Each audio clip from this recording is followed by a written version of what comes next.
Well guys, thanks for coming back for another video. Today I'm going to be putting together a set of scales for a new design, and it's kind of oily, but this is the Trucker TXXL, and I went with just my really rough stone wash finish on it. And this is 1095 steel, and I've been trying to decide what to do for scales. So when I can't decide, I go into my drawer and I kind of look at what's been in there for a while, and I decided to do a set of multi-piece handles, and that's kind of what we're going to be going over in this video, is how I put them together and how I'm going to be using this new disc grinder to make sure that every part is super square, and so there's no gaps. Everything's really nice when I go to glue these up. So to start, we're going to use this really nice looking set of stabilized Thuya burl, I believe is how you pronounce it. Really nice material. And then I had this leftover little piece of white ivory Juma, and I'm going to use this as a little inlay. And then I think what I'm going to do is use some black G10 for a spacer in between the Thuya burl and the Juma. So I'm going to go ahead and show you guys my process on how I do this and how I'm going to use this new disc sander from Beaumont Metal Works to make sure that everything's really good and squared up and everything turns out really good.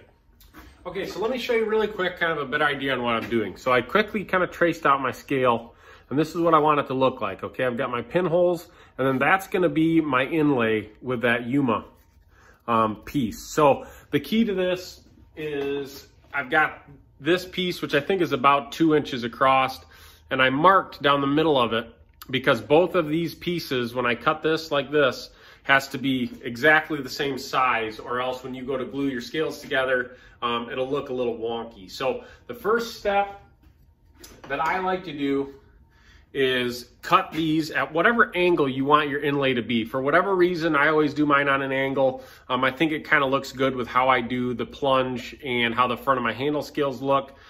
So you could do this however you want, but I'm gonna go set it up on my miter saw and cut it at whatever angle that is. Maybe 30 degrees, I think is what I set it at, 33, something like that. And then I'll kind of show you how I prep everything and how I start getting everything squared up to make sure everything fits good.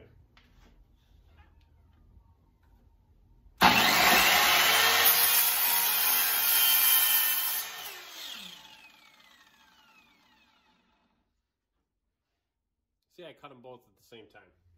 Okay, so I just went over and cut this on the portable bandsaw.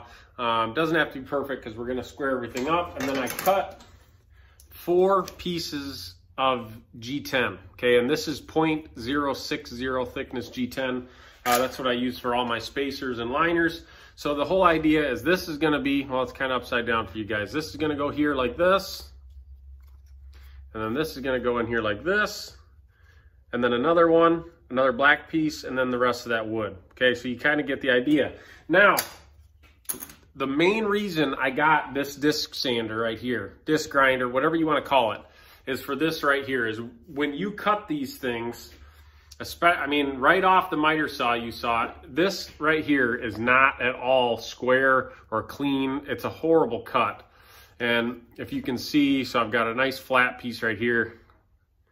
Well, it doesn't really show up, but there's gaps and it's never even, okay?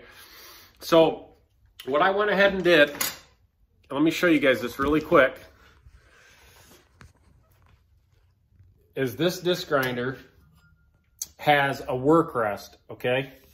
And this work rest, I set it to where this is completely 90 degrees to the face of this, okay? So technically I should be able to set one of these pieces on here like this, and just touch it on that disc, and every part will be perfectly square.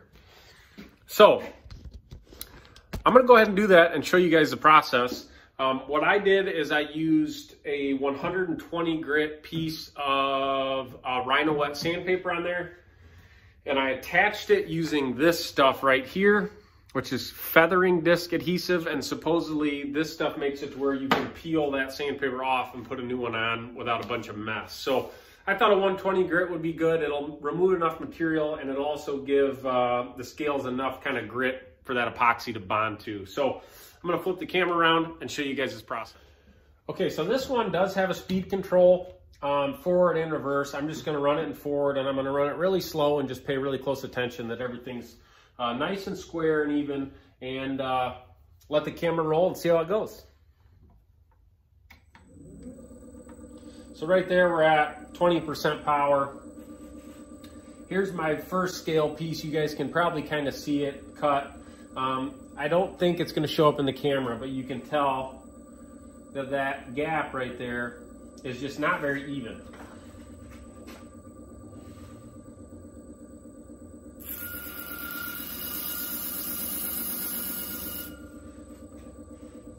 Okay, so I just did a really quick tap right there.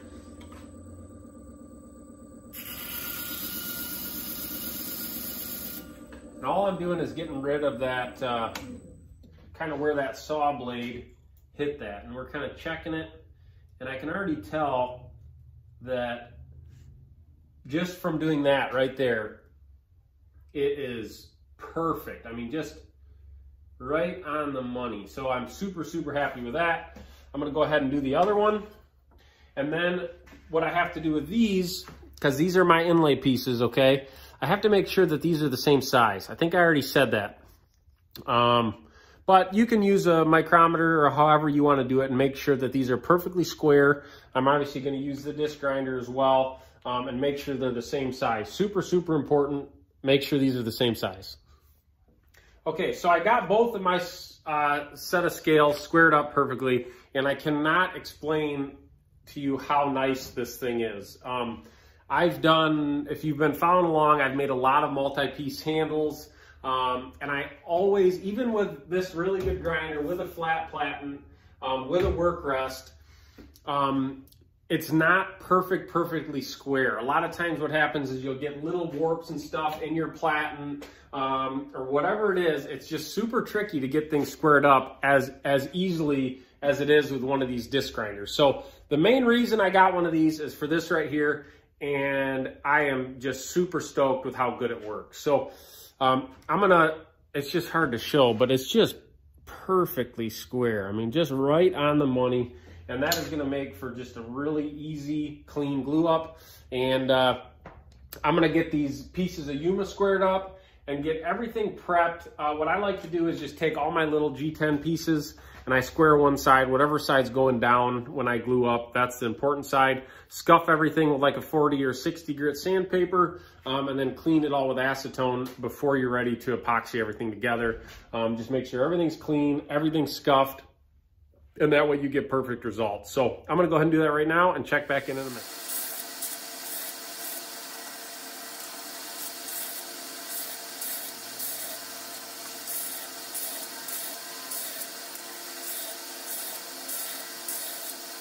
All right, so there's our 4 pieces for our spacers, all scuffed up. That's a 60 grit belt, just to give a good surface for that epoxy. So let me bring you over here and we're almost ready to glue up. All right, so I'm gonna show you guys kind of in real time how I do this. I'm not gonna speed it up or anything. So that way you guys really get the idea. I'm just gonna do one of them and then I'll do the other one off camera. So that being said, the first step is I put a little bit of this acetone, lacquer thinner, whatever you have, on a rag, and I clean up my pieces really good, okay? And then I just set them over here, and you can, well, you can't see in the camera, but I'll switch it around in a minute. I just have a really good flat piece of hardwood, and then some of that wax paper, so nothing sticks to it. And I'll do this one first, and I clean up those surfaces that are gonna get the epoxy really, really good. I already cleaned them once off video. I like to do everything twice, and then clean up your inlay piece. And what's kind of fun about this is I always save all my little scrap pieces of whatever handles I'm using, because there's always a little piece like this you can use for an inlay. And I think it just really, really sets off a knife when you do something like this. It's a little time consuming, as you can see, but at the end of the day, I definitely think it's worth it. So what I'm doing right now is using, this is G-Flex epoxy. You can use whatever epoxy you have. And this is kind of the first step of doing this, because there's some people that do this and they use, sorry about that, guys. There's some people that do this and they'll put down a G10 liner to start, and then they build off their G10 liner. So what I like to do is kind of get my pieces all epoxied up, let those harden, and then the next day I'll add my liner. The reason I do that is I've had some spacers lift up on me a little bit, and then there's a gap between your spacer and your G10 liner, and it looks horrible. You have to start over. So I find just doing it in 2 steps works a little bit better. I'm gonna angle this camera down and show you kind of how I do this, okay? So first things first, we're gonna mix up our epoxy really, really good. And like I said, I've been using G-Flex a lot, and I just got some other epoxy that I'm really, really happy with that I'll probably be switching over to. Is called Blade Pro. So it's specifically made for knife making, and I'm really happy with that too. But I have these whole bottle use up. So what I do, this is our first piece. I take a little bit of epoxy and I put it on that section. You don't have to use a lot. That's going to get glued up. Okay, and then I take it. Let's see, you guys can kind of see what I'm doing. I take a C-clamp. Now you can also use just a regular spring clamp or whatever you want to do, but I like to really lock this piece in place so it's not going to move on me. And a C-clamp does that really good. And I like to wear gloves, even though you can see the gloves don't last very good for this, because I use my hand to spread that epoxy, and a little less messy if you got gloves on. So this is our one piece of G10. We're gonna set that right on there, and you can see right here, you guys can't see, but I can see our gap between that G10 and wood is just perfect. Same thing with our Juma inlay. We're going to take that, epoxy it, and slide it in there. And I can see right now that our gap is just perfect. These are going to come out really, really nice. So same thing, both sides. Get them epoxied up good. Slide that on. Piece of wood, a little bit of epoxy, and we're going to put that in place. Now, if you guys can kind of see from the angle you can't, you want to kind of eyeball, like I get down like this, and kind of make sure the 2 pieces of wood are lined up, okay? And make sure that there's spacer and inlay covering the whole thing. And that's why I make our pieces a little big, so you can adjust them, slide them around a little bit. Now, this is totally up to you how you want to clamp this piece down, but C-clamps work really, really good. They just put a lot of pressure, and what I like to do, you guys probably can't tell, is I'm going to push this piece in a little bit, and as I'm pushing it in towards my other material, I'm going to clamp it down, okay? And what that does is it just keeps a good amount of pressure against all these materials, squishing them all together so there's no gap. So you should be able to see here, I can probably move these just a little bit. Watch. See how I can just barely move those? That's perfect. These are going to be good. And before you're done, before you set up, make sure you push these spacers down, because sometimes with that epoxy, they like to lift up a little bit, and then you're going to have gaps. So everything's really good and tight. The gaps look perfect, everything's square, and that's going to make a really nice handle. So without me getting epoxy all over my phone, that's going to be it for today, and then I'll check back in tomorrow once this epoxy has cured. This is 24-hour epoxy, and I'll show you my next step, which is adding that G10 liner, and then that'll probably be it for the video. I won't show installing it on the knife and all that stuff, because I've done that a bunch of times on this channel. So I'll check back in tomorrow and show you guys what these are looking like. All right, so it's the next morning, and we're gonna take these clamps off of here and see kind of how it went. You can see these just pop off there when you use this wax paper, and this stuff sometimes kind of rips, but it does make it to where it just kind of peels off kind of nice and you don't have a big mess. So let's see if you guys are gonna be able to see. Everything looks really good. Nothing moved too much on me, and we're looking good. So the next step is I'm going to trim off these side pieces a little bit, run these on the flat platen, sand these down, get this really good and flat, and then glue up our G10 liners and make sure everything's good and even still, and everything looks really, really good. So let's get those G10 liners ready for glue up.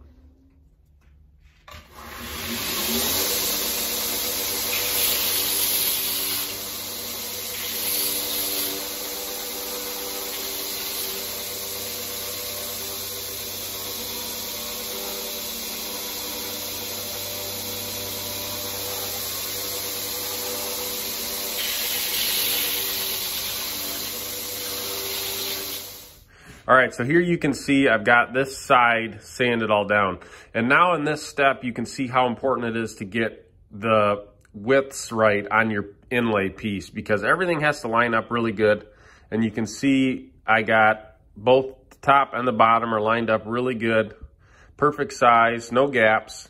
They're super long, obviously, so I've got to trim these down a little bit. But they're looking really, really good so far. Like always, guys, thanks for checking out the videos, and have a good one.